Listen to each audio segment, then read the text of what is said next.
حي على الفلاح.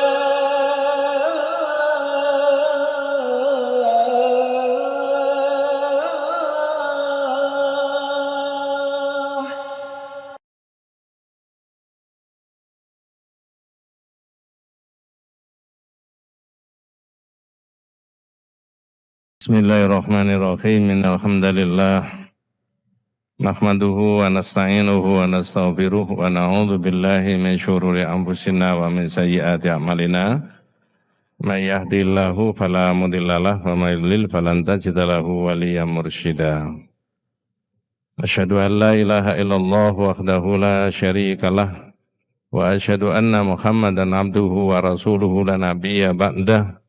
Allahumma salli ala Muhammad wa ala ali Muhammad kama shallaita ala Ibrahim wa ala ali Ibrahim wa barik ala Muhammad wa ala ali Muhammad kama barakta ala Ibrahim wa ala ali Ibrahim fil alamina innaka Hamidum Majid. Amma ba'du.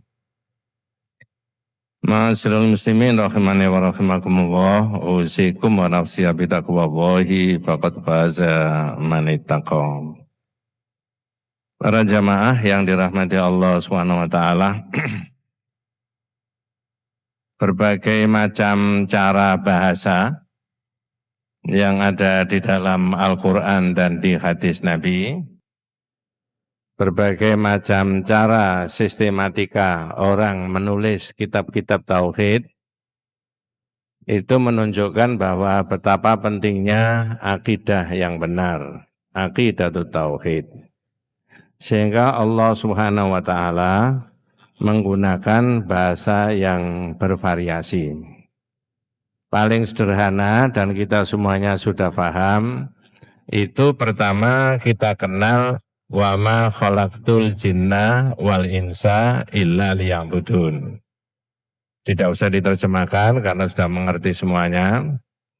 Yang kedua ada bahasa walaqad ba'atsna fi kulli ummatin rasulan an i'budullaha wajtanibut taghut.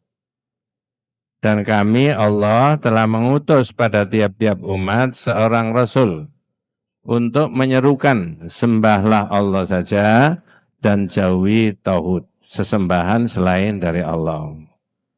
Ada lagi, satu lagi, wa'budullaha wa la tusyriku bihi syai'an. Beribadalah kepada Allah dan janganlah kalian mempersekutukan Allah dengan sesuatu apapun.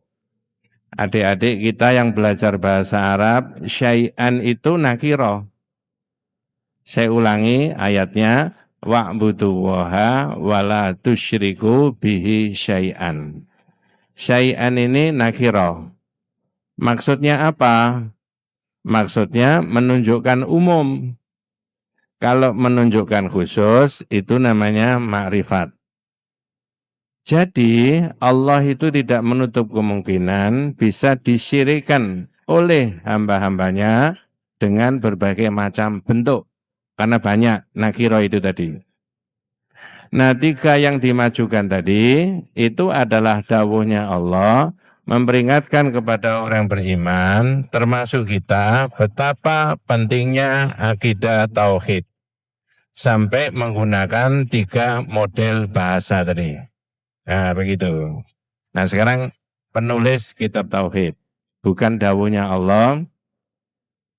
Kalau kita pelajari di beberapa kitab-kitab tauhid, itu ada yang menulis kitab, itu menggunakan caranya tanya jawab. Jadi pertanyaan jawaban. Su'alun wa jawabun. Tapi ada yang tidak, bab 1 diterangkan begini.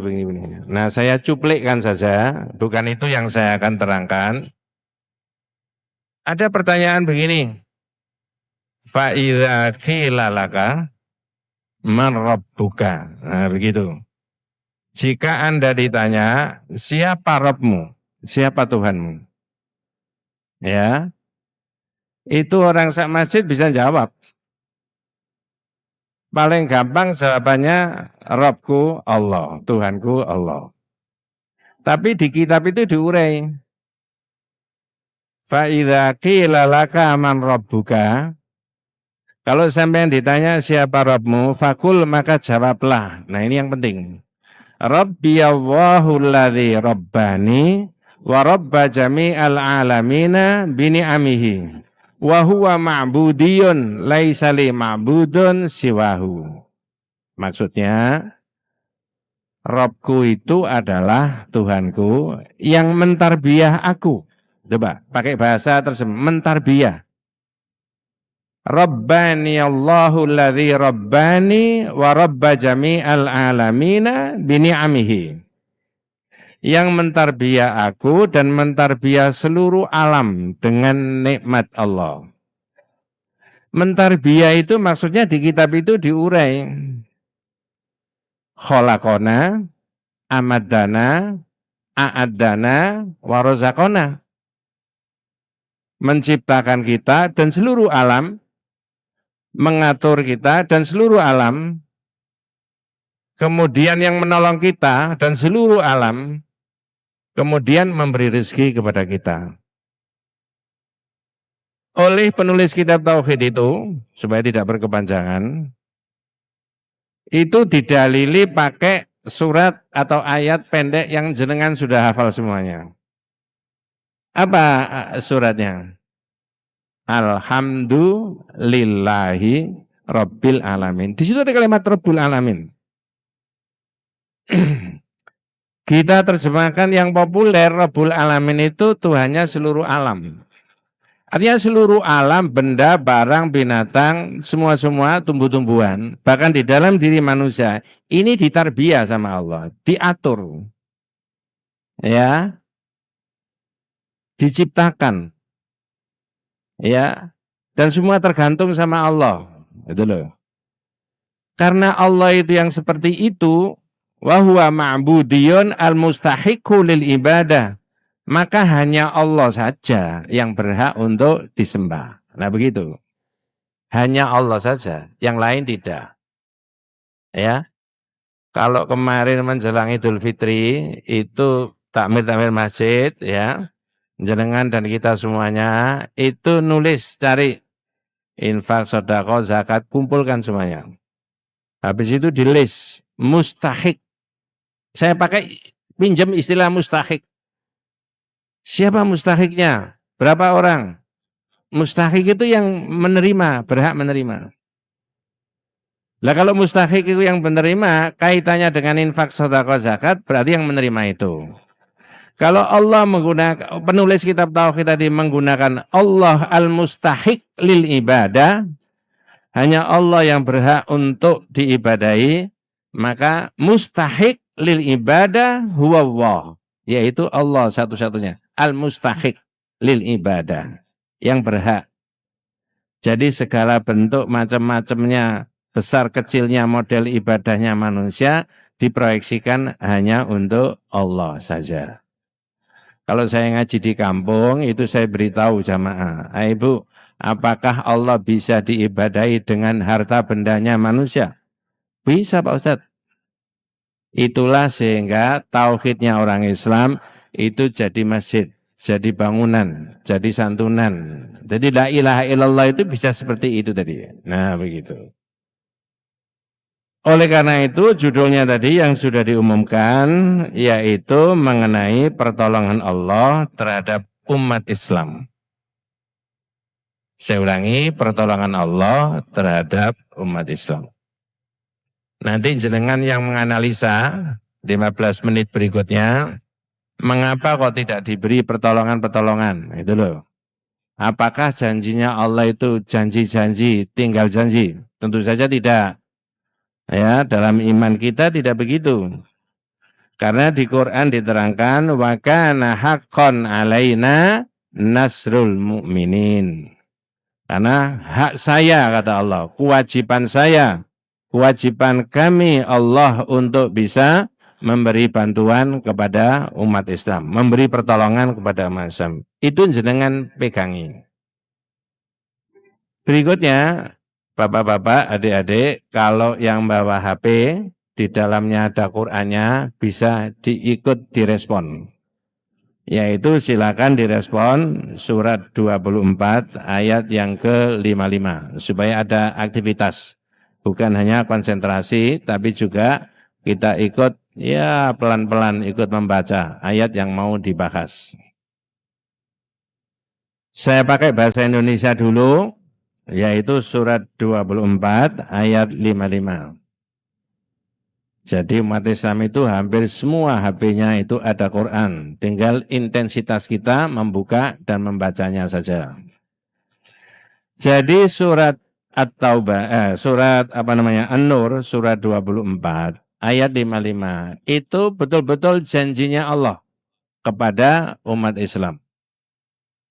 Dalam ayat itu ringkesnya ada 3 janji. Pertama, umat Islam akan diberi kekuasaan sebagaimana umat-umat sebelumnya. Kalau umat Islam menggenggam kekuasaan, itu tentu saja kalau muslim yang mukminuna haqqo yang sebenarnya, insya Allah kekuasaan itu akan dipakai untuk menegakkan hukum dan keadilan, membela orang-orang yang tertindas, memberikan kepada hak-haknya apa yang Allah perintahkan kepada mereka.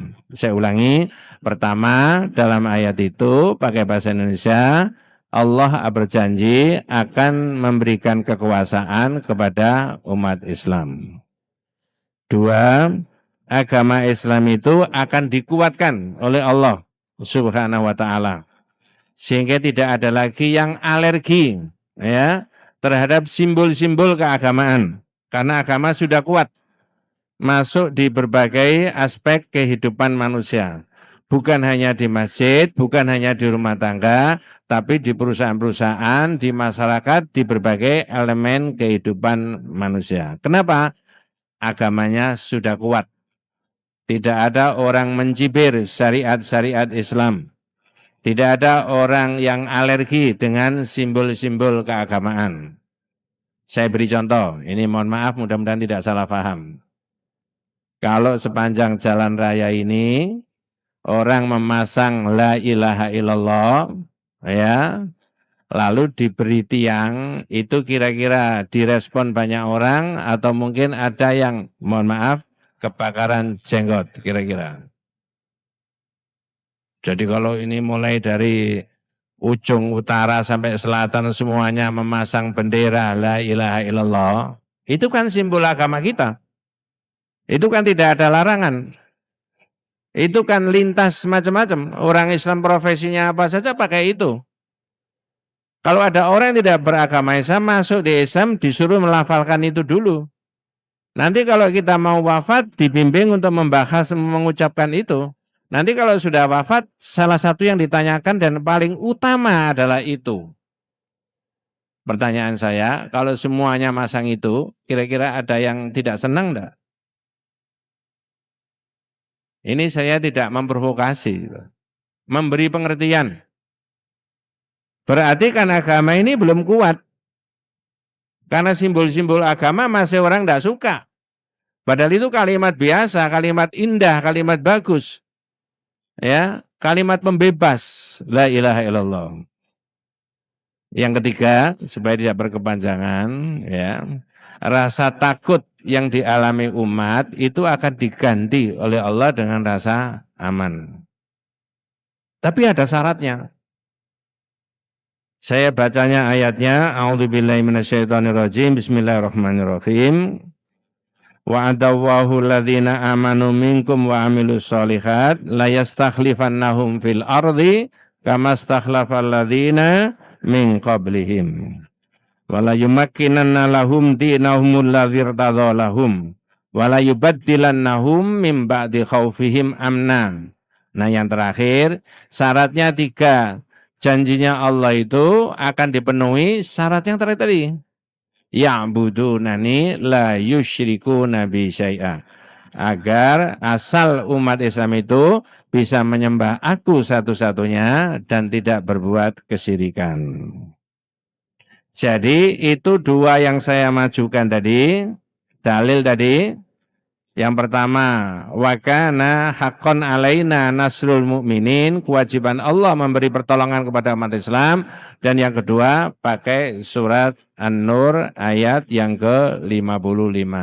Jenengan dan saya harus yakin janji Allah itu pasti benar.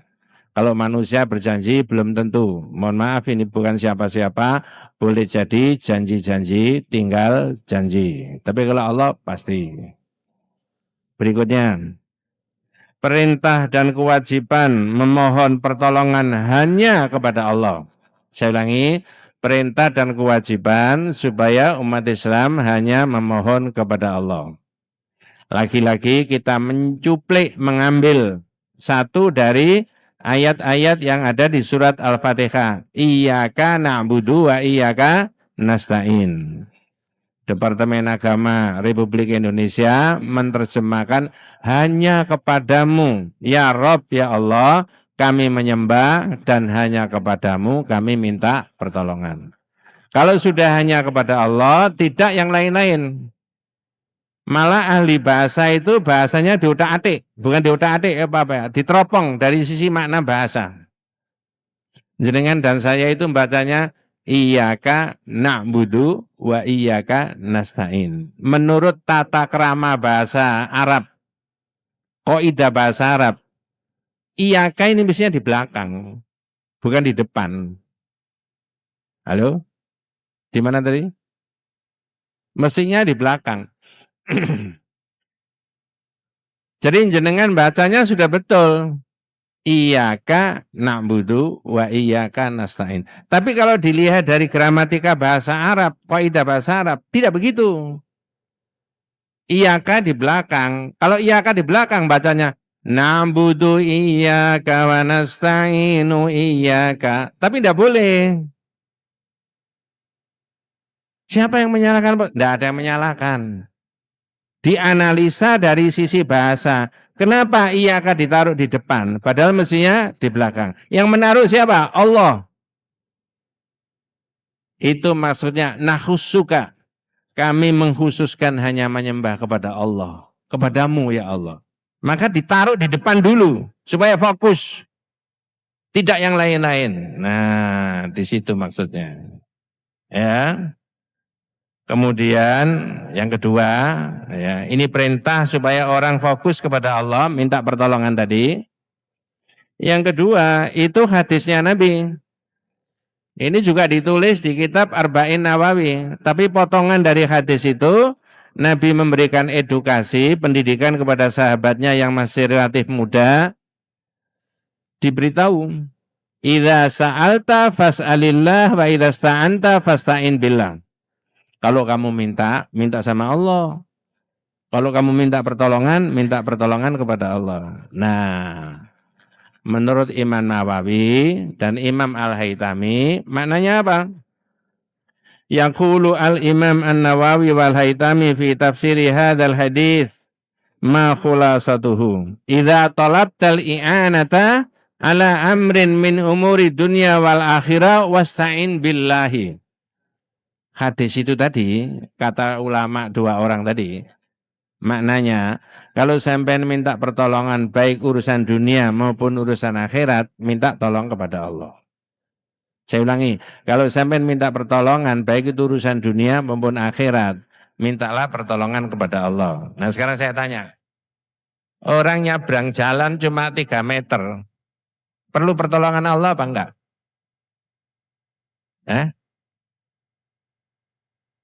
Jenengan dan saya sebagai orang beriman tidak boleh wong ngene adik njaluk tolong Gusti, enggak boleh. Benar, Pak? Minum air seteguk aja minta pertolongan Allah enggak?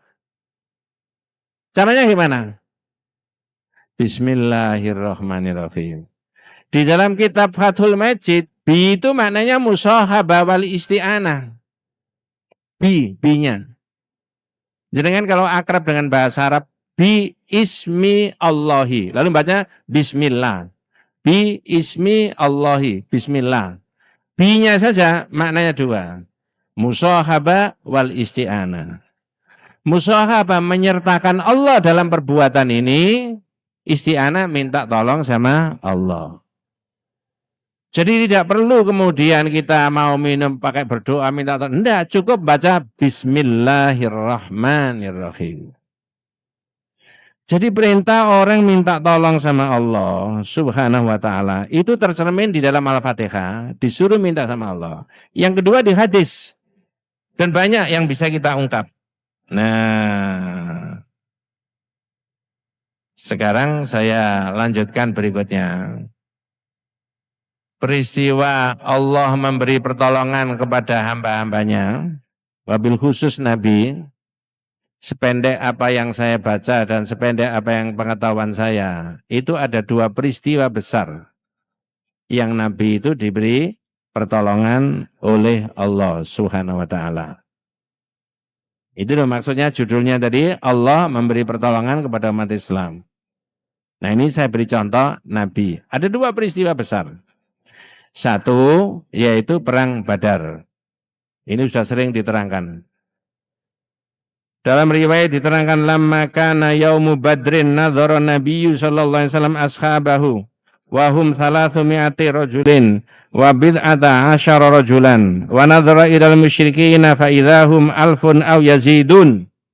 Ringkasnya, menjelang di perang Badar, Nabi melihat sahabatnya cuma 300 lebih beberapa puluh, 17 atau 18. Tapi menengok orang kafir, wahum uluf, ribuan. 1:3. Teori manapun, dengan peralatan perang yang sama, senjata perang yang sama, penguasaan medan yang sama, beda di personil, face to face, pasti kalah yang cuma 317 umat Islam. Nabi minta pertolongan sama Allah. Nah ini loh maksud saya itu Pak. Ya, apa yang dilakukan oleh Rasulullah SAW? Sepertinya orang kafir itu dituding sama Allahumma hadhihi Quraisya'u bifakhriha wa khuyalaiha wa khayliha takhaduka wa tukadzibu rasulaka anjiz lima wa'adtani.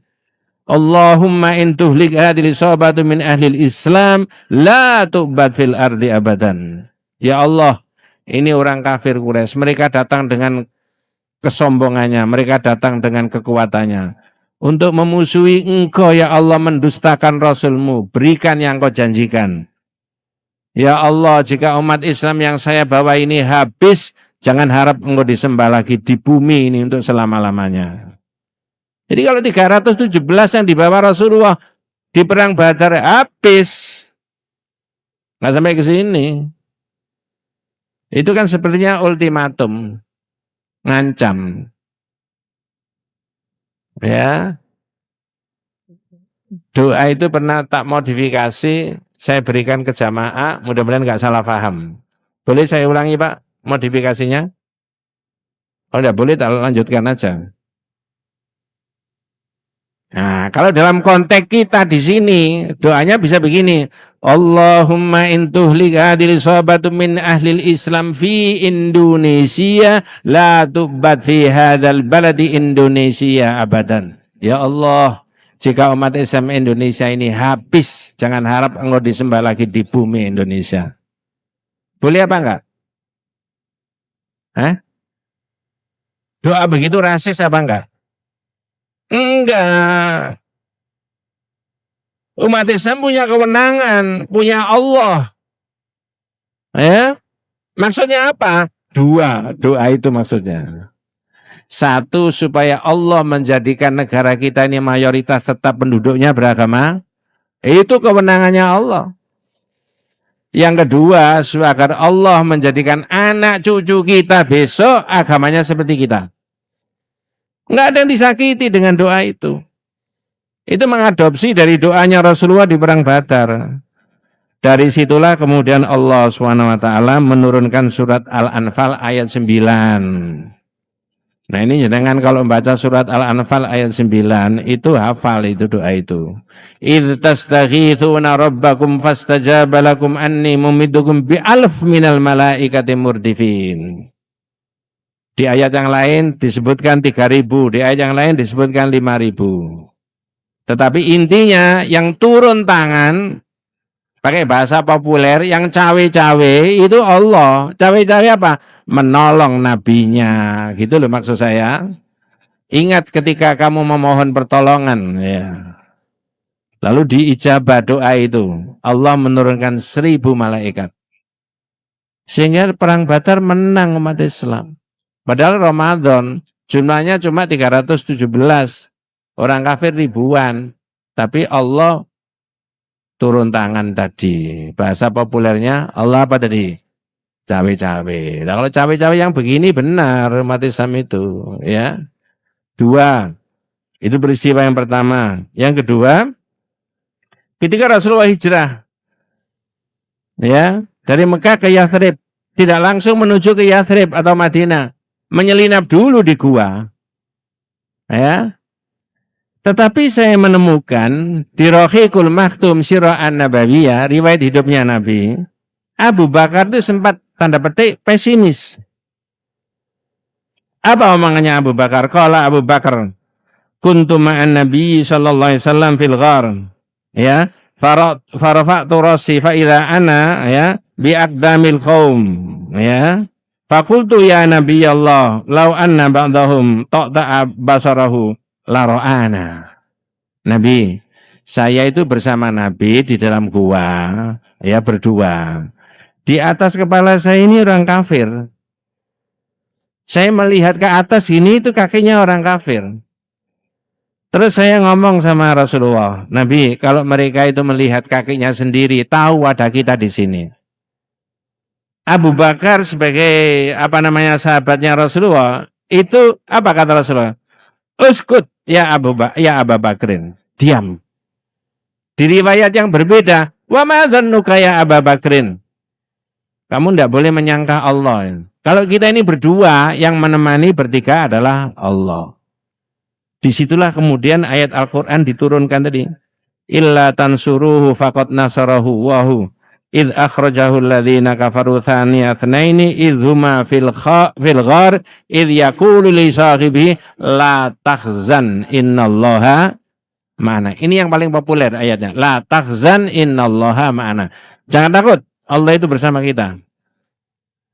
Jadi mulai dari awal saya sebutkan janji Allah itu pasti dipenuhi. Itu tadi Pak ya. Lalu yang terakhir tadi peristiwa itu yang sudah terrealisasi adalah Allah memberi pertolongan kepada nabinya di dua peristiwa besar, yaitu perang Badar dan hijrahnya Nabi. Sekarang ditarik di 2026. Kira-kira Allah masih memberi pertolongan kepada umat Islam apa tidak? Jawabannya?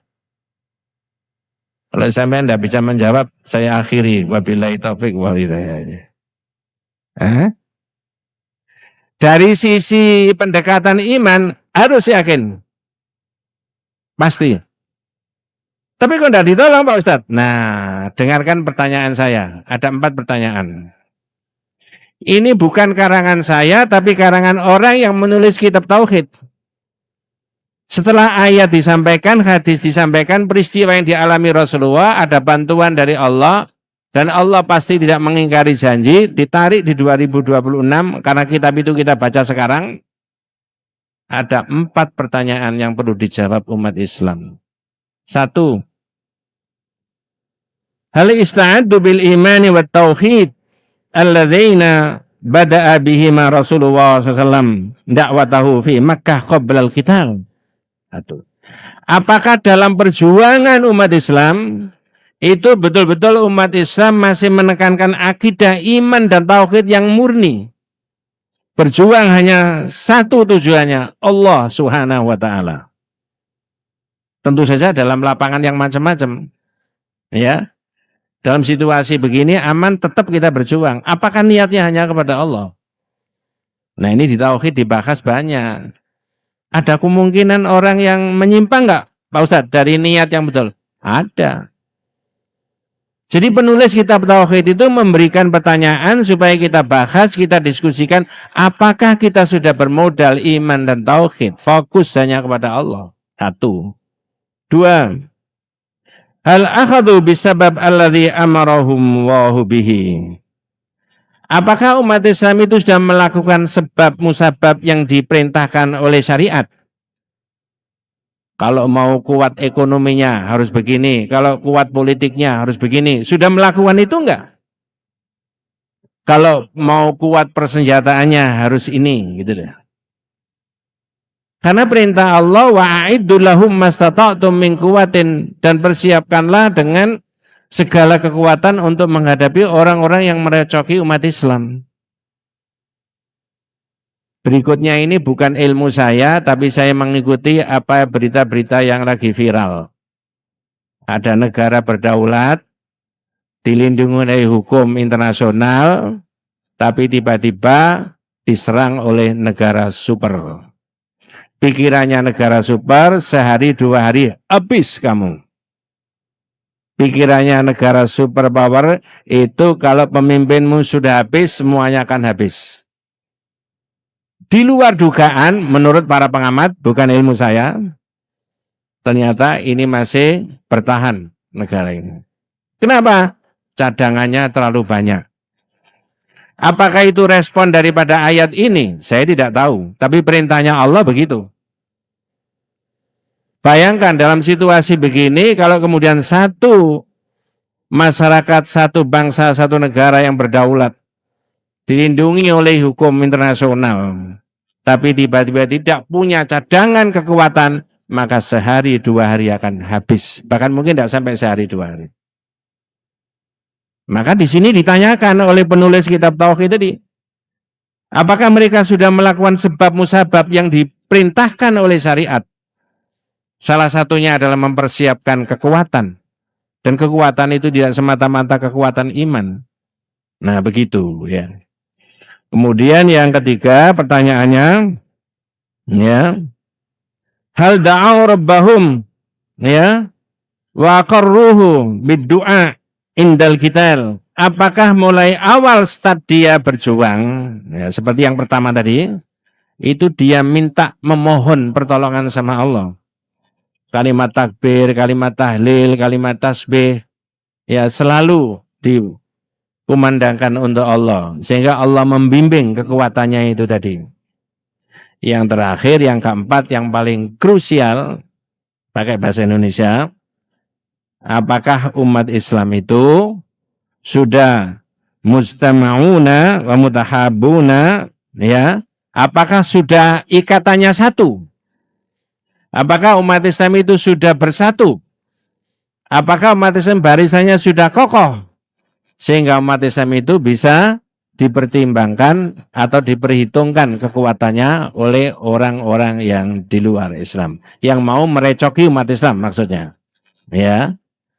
Kalau tidak bersatu, saya rasa semuanya sudah paham. Ketika tidak bersatu itu gampang dihancurkan. Maka saya menghormati dan menyetujui pendapatnya tokoh-tokoh Islam yang mengatakan mestinya, mohon maaf ini bukan politik praktis, mestinya umat Islam itu bisa mengarahkan jalannya pemerintahan. Mestinya umat Islam itu bisa menentukan siapa pimpinan nomor 1. Kenapa? 80%. Kenapa tidak bisa begitu? Karena tidak ada persatuan yang kuat di internal umat Islam. Berarti egonya masih terlalu kuat mengalahkan dawuh-dawuhnya Allah Subhanahu wa taala yang memerintahkan umat Islam supaya bersatu. Wallahu a'lam. Mudah-mudahan Allah Subhanahu wa taala senantiasa memberikan rahmat barokah hidayah kepada kita semuanya. Atanallahu wa iyyakum ajmain. Kita tutup dengan doa kafaratul majlis. Subhanakallahumma bihamdika asyhadu an la ilaha illa anta astaghfiruka wa atubu ilaik. Assalamualaikum warahmatullahi wabarakatuh.